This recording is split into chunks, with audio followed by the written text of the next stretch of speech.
Good morning students.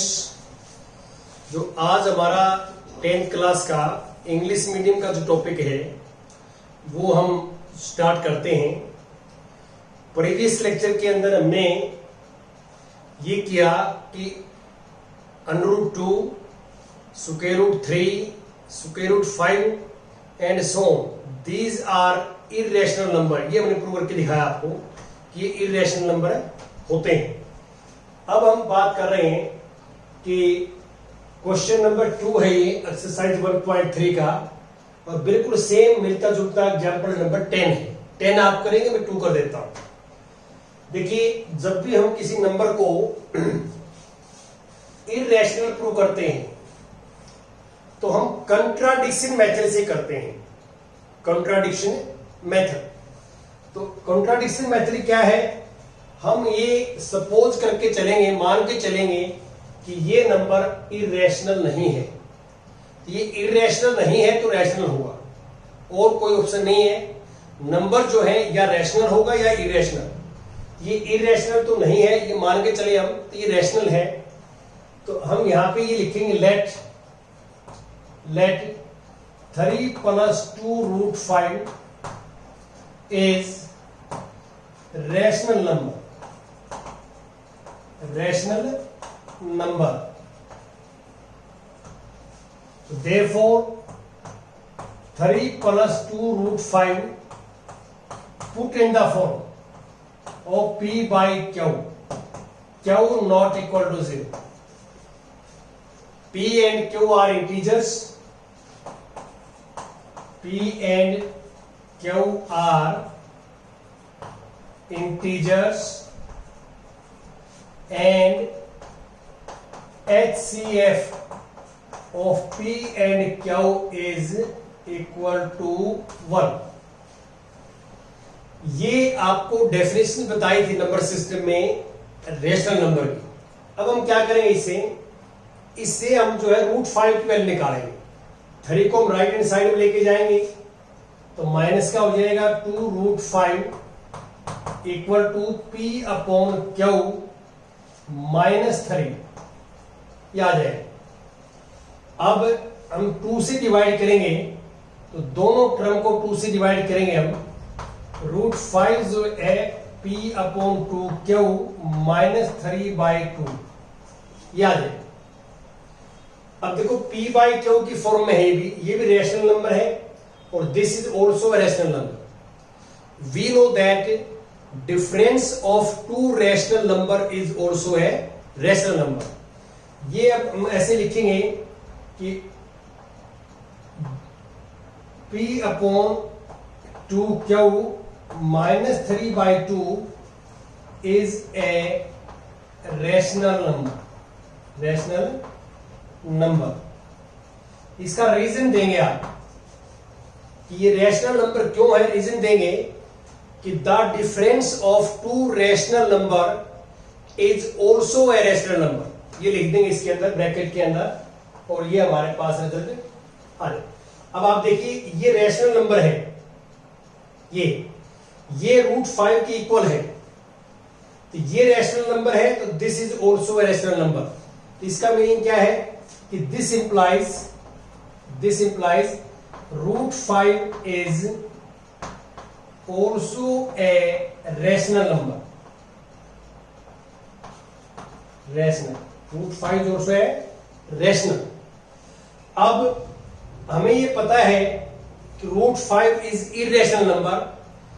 ये हमने previous lecture में प्रूव भी किया है कि √5 इज इरेशनल नंबर। अब इसके बाद आप लिखेंगे but we know that √5 is irrational number.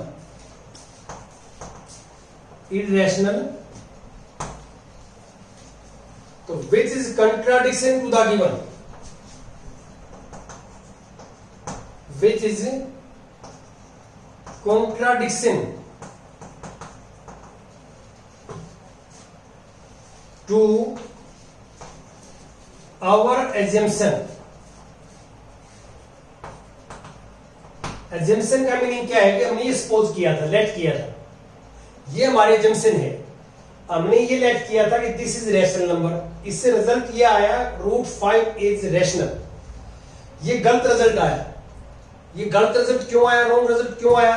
क्योंकि हमने ये रॉन्ग जो है स्टेटमेंट ले रखी है, हमने सपोज जो है वो गलत कर लिया। तो देखिए, which is contradiction to the given, therefore our assumption is wrong। ये हमारी assumption wrong है, तो therefore 3 + 2√5, therefore 3 + 2√5 is a irrational number, irrational number। ये है, ऐसे लिखेंगे आप। ये मेथड आपने कब अप्लाई करना है ये ध्यान रखेंगे आप। देखिए, ये जो नंबर आपके पास दिखाई दे रहा है आपको, इसमें कुछ रैशनल हैं, 3 और 2 रैशनल और √5 इरेशनल है।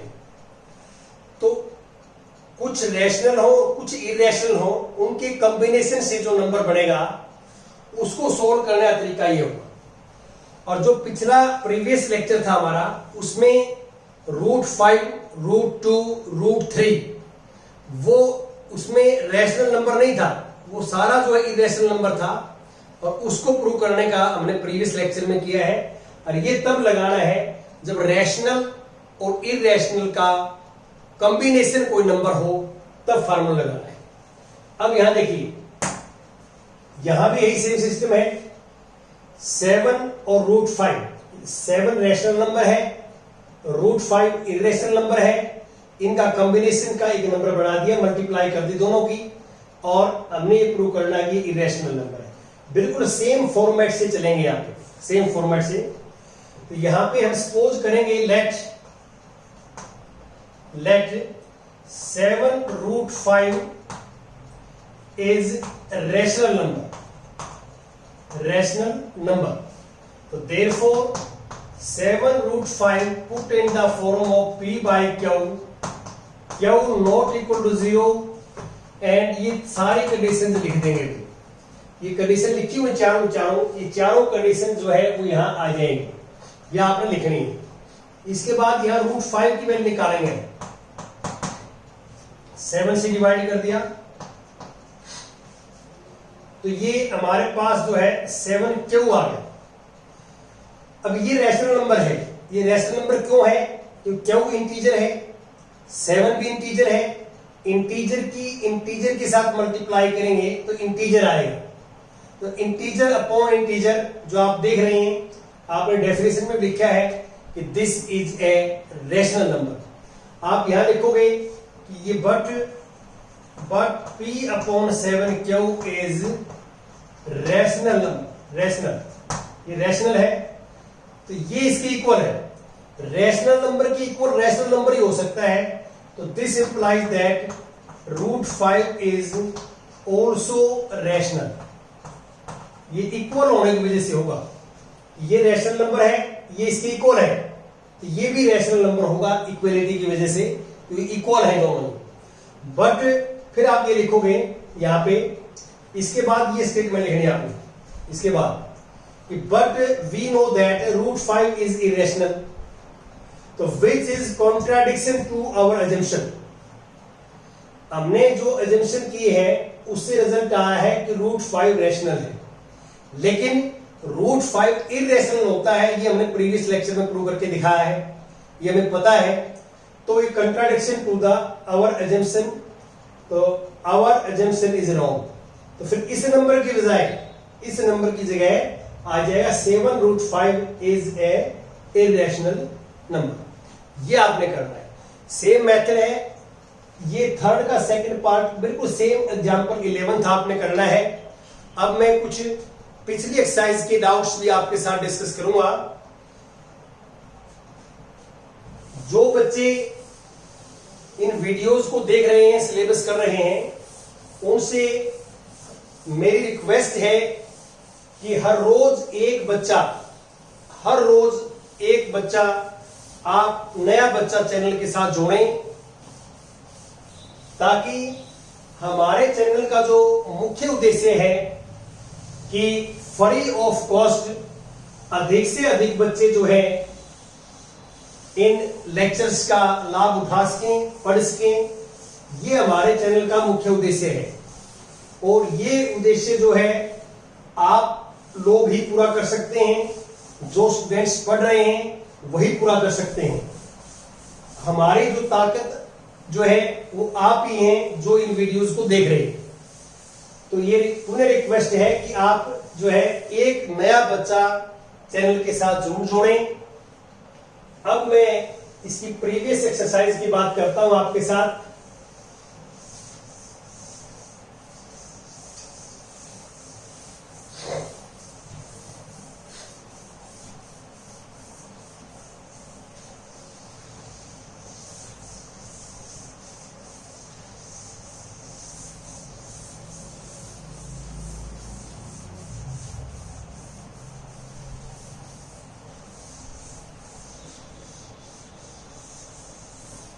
हाँ जी, अब कुछ डाउट्स जो लेंगे हम 1.2 एक्सरसाइज पे आ जाता हूं मैं। सबसे पहले मैं एक बार क्वेश्चन नंबर 5 आपके साथ थोड़ा सा हिंट दूंगा। 5 का एक्सरसाइज जो है 1.2 हिंट है, हिंट है। अब देखिए, check whether 6 raised to power n can end with the digit 0 for any natural number है। तो देखिए, जो हमने एग्जाम्पल किया था यहाँ पे, एग्जाम्पल नंबर 5 ही था। 5th एग्जाम्पल का जो लेक्चर है वो आप ढंग से कीजिए, और जैसे एग्जाम्पल 5 मैंने लिखा है उसको कॉपी पर राइट कीजिए आप। अब आप क्या डिफरेंस है इन दोनों में, वहां 4 raised to power n था, इस क्वेश्चन में 6 raised to power n। Solution में जहां भी 4 raised to power n लिखा हुआ है उसकी जगह ये लिखना है 6 raised to power n, और 6 को हम लिखेंगे 2 multiply 3, और this is 2 raised to power n और 3 raised to power n। तो जहां 4 raised to power n लिखा हुआ है वो ये लिखेंगे इसकी जगह, और इसके आगे फिर क्या लिखना है कि 2 and 3 are the prime factors of 6 raised to power n। 4 में आपने देखा 4 raised to power n में ओनली 2 फैक्टर था। 4 raised to power n का यहाँ 2 फैक्टर है, 2 and 3। यही उसमें सिर्फ अमेंडमेंट करना, आपने चेंज करना है, बाकी सेम प्रोसीजर है जैसे एग्जांपल 5th किया आपने, सेम जो है आप करेंगे। अब मैं क्वेश्चन नंबर 6 की बात करता हूं। 6 क्वेश्चन में क्या है, explain why this is number 7 multiply 11 multiply 13 plus 13, ये नंबर है। Explain why this number are composite number. सबसे पहले तो आपको ये पता लगना चाहिए कि कंपोजिट नंबर होते क्या है। मैंने आपको नंबर सिस्टम में डेफिनेशन लिखवाई है, a number is said to be composite if it has more than 2 factors, जिसके 2 से ज्यादा फैक्टर्स हो, मोर देन 2 प्राइम फैक्टर्स, ये कहिए आप, मोर देन 2 प्राइम फैक्टर्स भी बोल सकते हैं। अब आप यहां देख सकते हैं कि ये जो है 1 टर्म सपोज करेंगे, इसका 1 टर्म है ये, और दिस इज सेकेंड। मल्टीप्लाई के अंदर जितने भी नंबर्स हैं उसको, उन सभी को एज ए 1 टर्म सपोज करेंगे, और दिस इज सेकेंड टर्म, और बीच में प्लस है, तो हम इसके फैक्टर्स करेंगे। We factorise this number. अब आप देख सकते हैं कि 13 कॉमन लेंगे हम, 13 कॉमन, तो वी गेट 7 multiply 11 प्लस 1।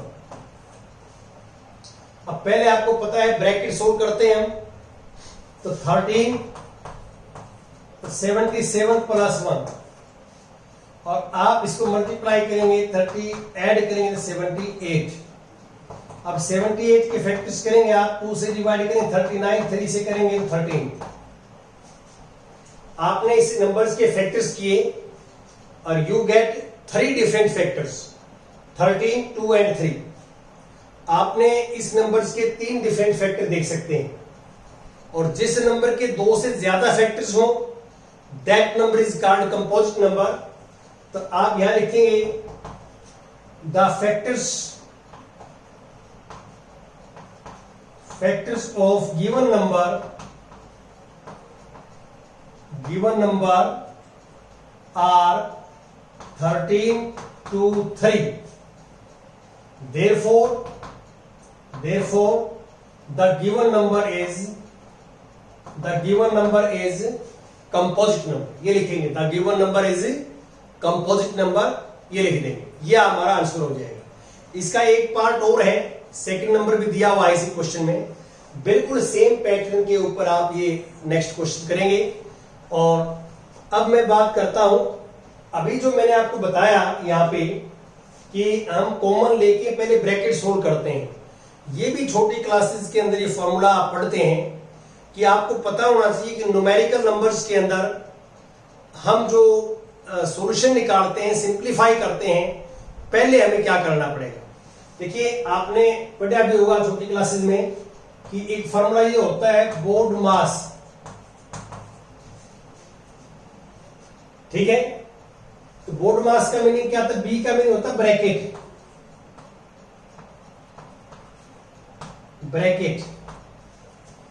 ओ का मीनिंग होता है ऑफ, डी का मीनिंग होता है डिवाइड, एन का मीनिंग होता है मल्टीप्लाई,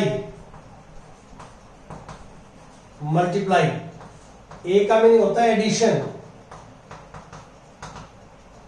और एस का मीनिंग होता है सब्ट्रैक्शन।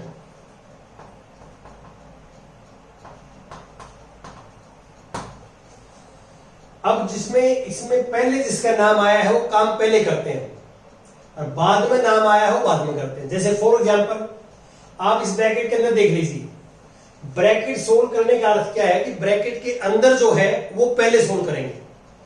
अब आप देखिए यहां मल्टीप्लाई भी था और प्लस भी था, तो बच्चा कई बार कंफ्यूज हो जाता है कि हम पहले मल्टीप्लाई करें या प्लस करें, वो ये बताएगा फॉर्मूला। अब आप देखिए यहां मल्टीप्लाई है, एडिशन ये, तो मल्टीप्लाई पहले आया हुआ है, एडिशन उसके बाद में है, तो पहले आने का अर्थ ये है कि पहले आप मल्टीप्लाई करेंगे देन ऐड। तो ये फॉर्मूला आपको ये बताएगा कि कौन सा काम पहले करना है, कौन सा बाद में करना है। इसको आप बिल्कुल नोट कर लें। अब इसका जो लास्ट क्वेश्चन है, क्वेश्चन 7th क्वेश्चन मैं डिस्कस करता हूं आपके साथ। 7वां क्वेश्चन एक्सरसाइज 1.2 कि there is a circular path around a sports field. ये एक स्पोर्ट्स फील्ड है हमारे पास और ये सर्कुलर पाथ है, ये है स्टार्टिंग पॉइंट, यहां से स्टार्ट होगा। Sonia takes 18 minutes to drive 1 round of the field. इस फील्ड का सोनिया एक राउंड लेती है तो 18 मिनट्स लगते हैं। सोनिया को 18 मिनट्स लगते हैं, सोनिया को राउंड फर्स्ट राउंड में लगते हैं 18 मिनट्स और रवि को फर्स्ट राउंड में लगते हैं 12 मिनट्स। आगे क्या लिखता है, suppose that both start at the same point. दोनों बच्चे इस सेम पॉइंट से स्टार्ट करते हैं, same time, same direction, same point से। After how many minutes will they meet again at the starting point. कितने मिनट बाद वो दोबारा मिलेंगे। मान लो दोनों बच्चे यहां हैं, खड़े हैं और हम कहते हैं गो, तो वो इस डायरेक्शन में स्टार्ट करते हैं दोनों। जैसे वो स्टार्ट करेंगे वो आगे पीछे हो जाएंगे। आगे पीछे क्यों हो जाएंगे, तो सोनिया 18 मिनट्स में एक राउंड पूरा करती है और रवि 12 मिनट्स में एक राउंड पूरा करता है। तो रवि तेज चलता है, सोनिया धीरे चलती है। तो जैसे स्टार्ट करेंगे तो तेज चलने वाला आगे हो जाएगा, धीरे चलने वाला पीछे हो जाएगा। अब हम जो टीचर्स जो पढ़ाते हैं तो ये कह लेते हैं कि इसका आपने एलसीएम निकालना है, और बच्चे एलसीएम निकाल लेते हैं, नंबर भी ले लेते हैं, लेकिन बच्चों को ये पता नहीं लगता, बहुत सारे बच्चों को, कि इसका हम एलसीएम क्यों निकालते हैं। तो आपको बिल्कुल क्लियरिटी होनी चाहिए कि भी हम एलसीएम क्यों निकालें इसका, यह आपको समझ में आना चाहिए। देखिए वैसे सिंपल हम जो है करें तो एक राउंड 18 मिनट्स का है, 2 राउंड कंप्लीट करेगी 36 मिनट में, ये 2 राउंड करेगा 24 मिनट्स में, 3 राउंड सोनिया करेगी 54 और ये करेगा 36 मिनट में, 4 राउंड सोनिया करेगी 72 में और ये करेगा जो है 48 में। ये मिनट्स हैं, मिनट में चल रहा है।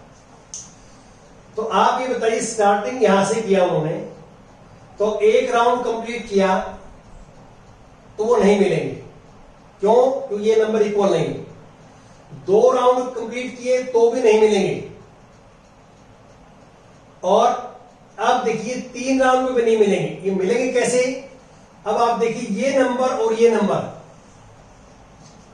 सेम है, इसका मीनिंग क्या है कि 36 मिनट में सोनिया 2 राउंड बाद यहां होगी 36 मिनट में, और 36 मिनट में रवि 3 राउंड के बाद यहां होगा इसी पॉइंट के ऊपर। सोनिया 2 राउंड और रवि 3 राउंड के बाद वो स्टार्टिंग पॉइंट पे मीट करेंगे। ये मैंने एक जो है प्रोसीजर बताया है कि हम कैसे सोच सकते हैं। अब आप देखिए जो ऊपर वाली लाइन है ये 18 के मल्टीपल है, 18 के, और नीचे वाली जो लाइन है वो 12 के मल्टीपल है, 12 के, और ये मल्टीपल्स हैं। अब 36 क्या है? कॉमन मल्टीपल है, 36 इज कॉमन मल्टीपल। इसके बाद जो है आगे आएगा ये 90 हो जाएगा, ये 60 हो जाएगा, 60, ये 90 के बाद 108 मिनट हो जाएगा और ये हो जाएगा 72 मिनट, फिर 72 नंबर कॉमन आएगा दोनों में। इसका अर्थ ये हुआ कि ये राउंड 4 था, ये 5वां है, ये 6ठा है, 6ठा। तो इसका मीनिंग ये है सोनिया 4 राउंड बाद फिर यहां आएगी और रवि 6 राउंड बाद फिर यहां मिलेंगे। तो ऐसे आप लिखते जाएंगे तो वो कुछ राउंड बाद मिलते रहेंगे और यहां इस पॉइंट पर आते रहेंगे। अब इसमें इन्हें हमारे से पूछा है कि जो है फर्स्ट टाइम यहां चलते हैं, स्टार्टिंग पॉइंट के बाद चलने के बाद कब मिलेंगे? 36 मिनट बाद मिलेंगे। What is 36? अब देखिए कहां कहां मिलेंगे वो 36 मिनट बाद मिलेंगे, वो फिर 72 मिनट बाद मिलेंगे, 108 मिनट बाद मिलेंगे, वो 36 की जो टेबल है चलती रहेगी, उतने मिनट बाद वो स्टार्टिंग पॉइंट के ऊपर मिलके रहेंगे। अब इनमें फर्स्ट टाइम कब मिलेंगे? वो 36 आफ्टर 36 मिनट्स। ये क्या है? This is LCM of 18 and 12। 36 क्या है? LCM of. एलसीएम क्यों है ये? एल का तो होता है लोवेस्ट, लिस्ट मतलब लोवेस्ट, कम से कम, छोटा छोटा लोवेस्ट नंबर है। और किसका है lowest number? Common multiple of 18 and 12, common multiple. तो इसलिए हम क्या करेंगे कि दे मीट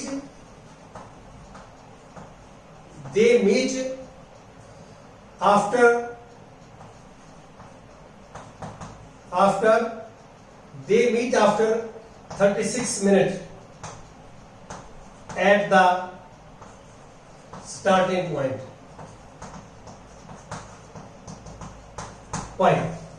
तो इसलिए हमने क्या है कि इसके लिए हमें क्या निकालना? 36 कहां से आया? We have to find out HCF of to find HCF of 12 and 18 which is 36। तो इसलिए हम ये बोलते हैं कि 36 जो है आप HCF निकाल लेना और 36 हमारा आंसर ठीक होता है। वो क्यों निकालते हैं वो मैंने एक्सप्लेन करने की कोशिश की है कि हम HCF इसका क्यों निकालते हैं। आपने इसको क्रैमिंग नहीं करना है, समझना है और फिर जो है आप इसमें लिख सकते हैं। Thank you.